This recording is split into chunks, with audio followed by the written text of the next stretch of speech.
Okay, so let me talk directly to the this head turn effect that I call, or that is called the 2.5D effect. And you're off to a good start. This is not bad at all, but there is ways we can make it even better. So let me zoom in on the face. Whoops. Okay. All right.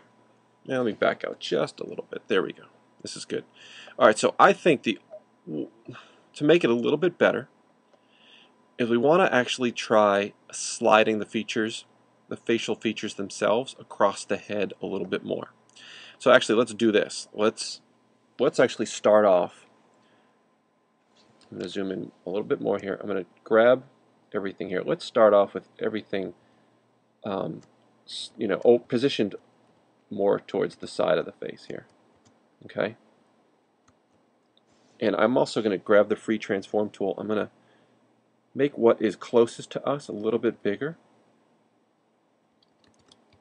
So it kind of gives you that feeling that it's wrapping around the head, which of course it isn't, but it's just all an illusion that we're going for here. So let's just manipulate this a little bit. All right, so that's a good starting position, right? Now, since we're going to end there, I'm just going to quickly copy these frames. I'm going to paste them at the end, so we don't have to do that later. Paste frames. Now, Flash always inserts more keyframes, and I'm just going to get rid of them. Oops, and we want to just get rid of that tween.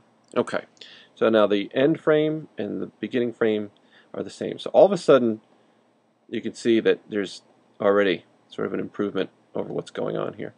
It does look a little bit like her face gets squashed. And if anything, if she was turning towards us, the opposite would happen. The opposite would happen. Pardon me for that. So I like this. Let's make everything a little wider since it's going to be in front of us. And let's move this eye a little bit more. Keep this eye out a little bit more. Let's spread everything out. That's all we're going to do. But you do have the basic idea, which is great. And this isn't the easiest technique in the world. It's just a whole bunch of tiny little adjustments, but you can see how, there you go. How, now here's the whole trick to this is see the distance between the nose, or the bridge of the nose, and this eyeball. When we get to the actual frame where she's turning and facing us, the distance is now greater, and it should be. Okay? Because here we're looking at her from the, or she's turned her head a little bit to the side, so that distance between here and here would be less. So that's where the illusion lies. I think this is awesome. You totally got that down. I would even experiment more with the free transform tool, and instead of just moving position objects like this, skew them a little bit. It really helps make it look like it's turning in space a little bit more. So let me back up and let's look at the hair. The hair's pretty good. One thing we want to make sure is that we don't change the volume of the hair. Again, let's treat it like the face, and if she's moving towards us, maybe it actually gets a little wider. See, it's actually starting to work. This might even be moving a little bit too much. Let's actually slide this over more, see what happens. Maybe that, nope, that slides too much. It works, but it's too distracting. It moves more than anything else. So I overdid it. And feel free to make mistakes. It's what this technique is all about. It's just sort of pushing the envelope.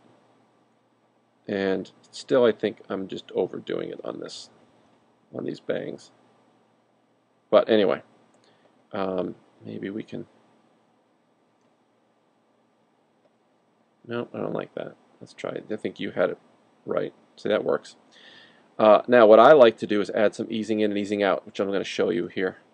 What I like to do is add easing out between the first keyframe and the middle keyframe, and then the middle keyframe to the end keyframe, so that it eases in to out, eases in to out.